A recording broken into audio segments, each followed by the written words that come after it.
My name is Julie Gregorian, and I joined the BSO in 1970, and I am the assistant principal bassoonist. When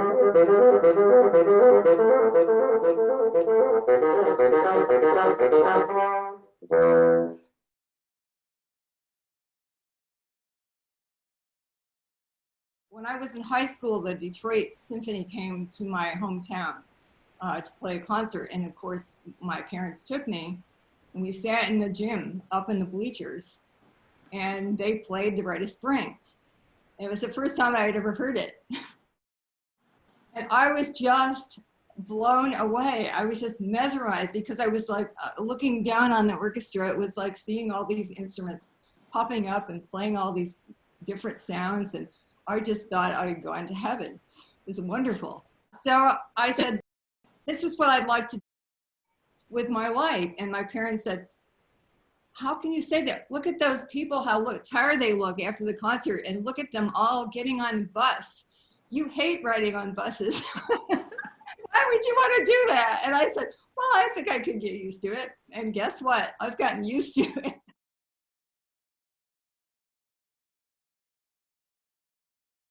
I was a clarinetist, and the only person in my high school who played the bassoon was graduating. So the band director came to me with the bassoon and said, you know, how would you like to see the world, you know?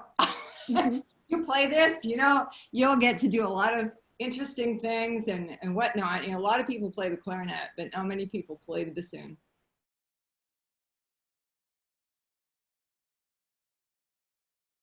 Got a phone call. There was an audition in Baltimore, and you should go to it, from my teacher. And I said, well, when is it? He said, it's Saturday. So I said, okay. And I took the new bassoon, the new old bassoon, and went to Baltimore. I'd never been to Baltimore before. Hopped down, went to Philly to my apartment, and then took the train to Baltimore. Got off the train and walked over to what then I think it still is the train station there. That's Maryland Institute.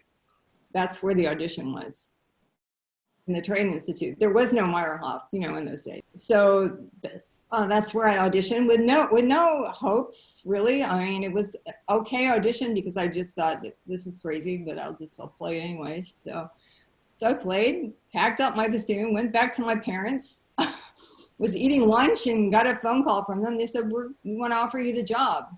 I said, oh, okay. But thinking, I'm not going to move to Baltimore. I have my quintet in Philadelphia, and I loved the city and whatnot. So I called my teacher and said, well, they offered me the job, but I'm not going to take it. I said, what? Are you crazy? So he said, you know what? I said, I'm not going to teach you anymore if you don't take that job. He said, yeah, he says, you can get in the car and drive from Baltimore to Philadelphia and now take a lesson. But he says, if you don't take the job, he said, I'm not going to teach you. So I said, oh, okay. Well, I guess I'll take it then. So that's how I ended up in Baltimore, and I'm still here. I had one of our youth concert conductors who named Murray Sidlin. He came to me one day and he said, listen, he said, your husband, your future husband is coming to the orchestra. He plays the bass. And I'm gonna, when I go like this to you, you say, pleased to meet you. And I don't want you to screw it up. So don't say anything else. So because of that, when I first saw my now husband in the bass section, I was like, this guy must be, you know, I didn't talk to him. He didn't talk to me, whatever, because I guess Murray had said the same thing to him. We thought like, this person must be strange, you know. But eventually we did talk to each other. We were both bass clef people. We had a lot of similar likes and dislikes. We both liked antique old things. And so the end of the story is, yes, we got married. We bought a big old house that needed lots of TLC. We had 3 children. We all took music lessons and are all doing something else right now. But yeah, and so anyways, Arnold played with the Dallas Symphony before he came to Baltimore for 5 years. And then he played with the Baltimore Symphony for 46 years and retired in 2014. I think the wood finish on it was attractive to me. I've always been attracted to, you know, nice looking wood. My dad was an industrial arts teacher, and he did a lot of refinishing of wood and making furniture and things like that. And I think that kind of attracted me. But as you can see, there are lots of keys and lots of buttons to push. And all of these on this side, you were asking me before what made the bassoon different from other woodwind instruments. This is probably the most thing, because all of these keys on this side of the bassoon are played with my thumbs, and other instruments don't have that. I think has, you know, an octave key for their thumb. I don't think flute has more than one key for their thumb. Most thumbs are just kind of resting. So the bassoon is actually, if it were stretched out, it's actually a U-shaped.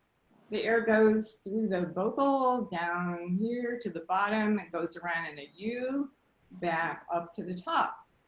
So you're not actually blowing through the whole thing unless you have all the keys pushed down and now the holes are shut. But you can see how far up they are. You can't reach that. So that's why there's so many keys to operate them. So you can imagine all the things that could go wrong.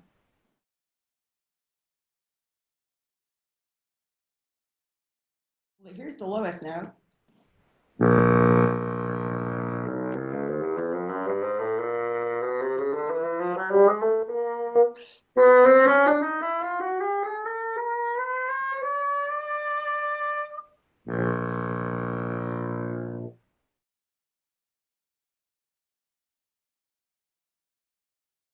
I'd say probably 80% of my practice time is spent making reeds and adjusting them. I mean, first of all, you just have to make them. And this is what a reed comes from. A king called a rondo donax. That's how it starts. And then it becomes, and this is bent over and made into a round thing that fits on the end of the bassoon, and then it looks like this. That's closed because it was just folded over. Then you cut the end of it off. It's a special little cutter thing I have. You cut the end of it off, and then you start to work on it. It may or may not be a reed that you want to play. As cane grows, it's a natural substance. It's outside. It depends on what the weather was. Lots of variables.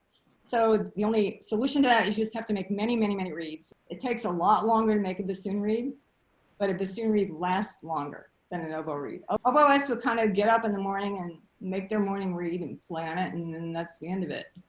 You have to make another reed the next day.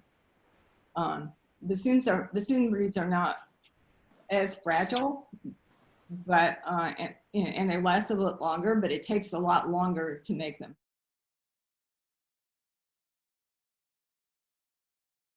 The piece starts with the basses playing an open fifth, very softly. Harmonically, you look at it, because it's an open fifth, and it's E to B, and it's in B minor. You don't really know where the tonic is, where do is, until the bassoon gets to the end of that first part of the solo, until the fifth measure. You don't know that it's B minor because it's just kind of nebulous, but it's like, you know, when you watch a horror movie and you hear nothing's happened yet, but you hear the music getting stranger, you know, like something's going to happen.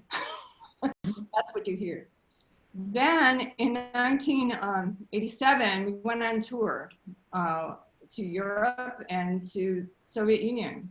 And while we were in the Soviet Union, we went to the Russian Orthodox Church, you know, on our free time, just to observe it and see what it was like. And I think this is right out of the Russian Orthodox Church, the beginning of the solo. It sounds like the priest, right? It also sounds like someone praying and you know, someone who is in some kind of duress, praying and asking for something. So that's what it means to me. It's like Tchaikovsky is very disturbed, and he's he's begging and praying and asking for something, some kind of deliverance.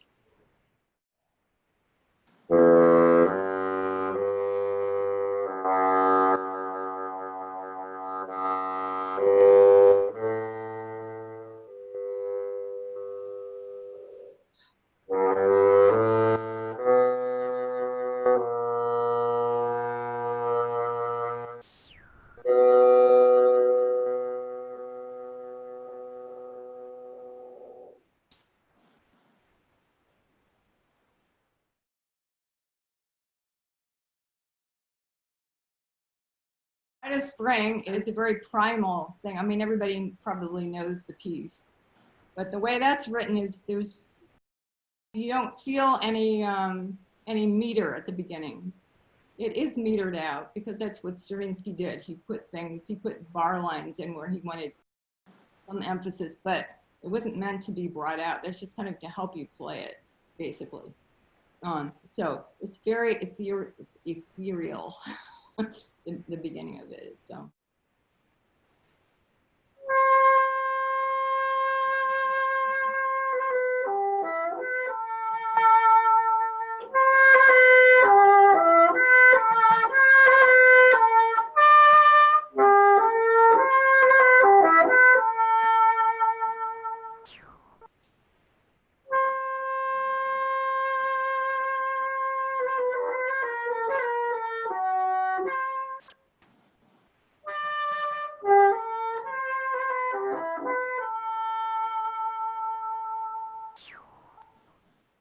It's written for the French bassoon.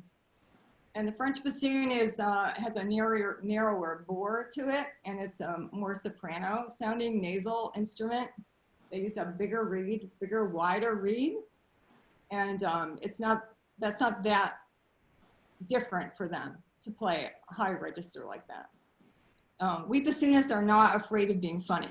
Some instruments don't like that. They don't want to be laughed at, but I've actually even had a couple students tell me the reason that they chose the bassoon was because they heard all the wonderful, funny bassoon parts in cartoons. So we have kind of a dual personality. So now another different little take on spring. This is a silly piece. Mel Solomon is an American composer from New York City, and he wrote the Etudes of Spring, which are for solo bassoon.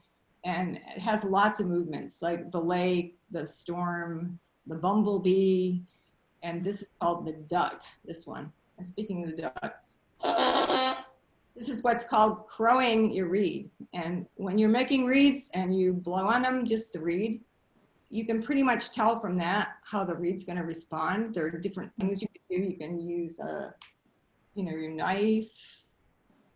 And this is called a plaque. You put this in the middle of the reed so you can work on it.